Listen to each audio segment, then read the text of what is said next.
আসসালামু আলাইকুম, সবাই কেমন আছেন? আশা করি ভালো আছেন।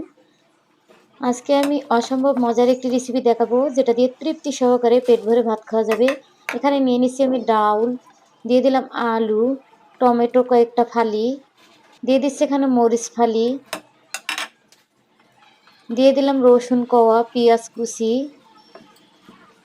গরম মশলা কয়েকটা দিয়ে দিলাম, তেজপাতা, স্বাদ মতো লবণ, পরিমাণ মতো ধনিয়া গুঁড়া, জিরা গুঁড়া, ভাজা জিরা গুঁড়া দিয়ে দিলাম, ধনিয়া গুঁড়া 1 চা চামচ, রান্নার তেল দিয়ে এখন ভালোভাবে মাখিয়ে নিব। আর এইভাবে ডাল রেসিপি বানিয়ে নিলে কিন্তু তৃপ্তি সহকারে ভাত খাওয়া যাবে। আর ডালের সঙ্গে আজকে কিন্তু ভর্তা রেসিপিও থাকছে, আপনারা পুরো রেসিপিটা দেখবেন তাহলে বুঝতে পারবেন। এখানে আমি ডালটা সিদ্ধ পরিমাণে পানি দিয়ে দিচ্ছি। অল্প পরিমাণে পানি দিলে এটা ভালোভাবে সিদ্ধ হবে তাড়াতাড়ি। আর এখানে আমি অ্যাড করে দেব পরে গরম পানি। সবগুলো সিদ্ধ হয়ে গেছে, এখন আমি ডাল ঘুটনি দিয়ে এটা সুন্দরভাবে ডালটা মিহি করে নেব। এখন দিয়ে দিলাম পরিমাণ মতো গরম পানি। আপনারা বাসায় একবার হলে এইভাবে ডাউল রান্না করে দেখবেন যে মুখে স্বাদ লেগে থাকবে। এখানে আমি পেঁয়াজ বেরেস্তা করে নিলাম যে ভর্তা বানিয়ে নিব।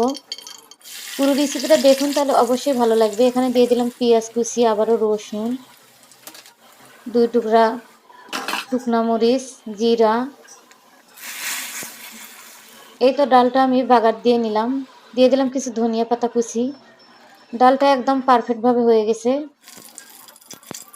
আবারও কিছু তেল দিয়ে শুকনো মরিচ ভেজে নিলাম। আর ডালের সঙ্গে কিন্তু ডাউল ভর্তা, ডিম ভাজি একদম জমে ওঠে খাওয়াটা, অন্য কিছু না হলেও চলবে। মাছ মাংসকেও কিন্তু হার মানাবে এই ডালের রেসিপিটা। আপনারা এইভাবে ডাউল ভর্তা, ঘরে যদি কোনো সবজি না থাকে এইভাবে বানিয়ে নিতে পারেন।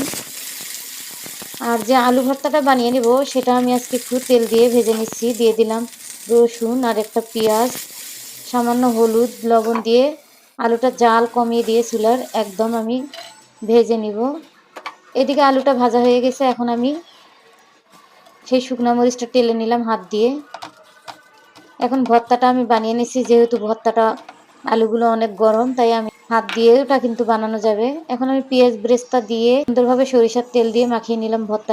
আজকের রেসিপিটা ভালো লাগলে অবশ্যই লাইক কমেন্ট শেয়ার করে পাশে থাকবেন। আর আপনি কোথা থেকে আমার ভিডিওটি দেখছেন তা মন্তব্য করুন যাতে আপনাকে আমি ধন্যবাদ দিতে পারি। এই দেখুন ডালের কালারটা কিন্তু একদম পারফেক্ট এসেছে। এরকম যদি একটা ডাল দিয়ে আমরা থালা বানিয়ে নেই তাহলে কিন্তু তৃপ্তি সহকারে ভাত খাওয়া যাবে। সবাই ভালো থাকবেন, সুস্থ থাকবেন। আজকের মতো এই পর্যন্ত। আল্লাহ হাফেজ।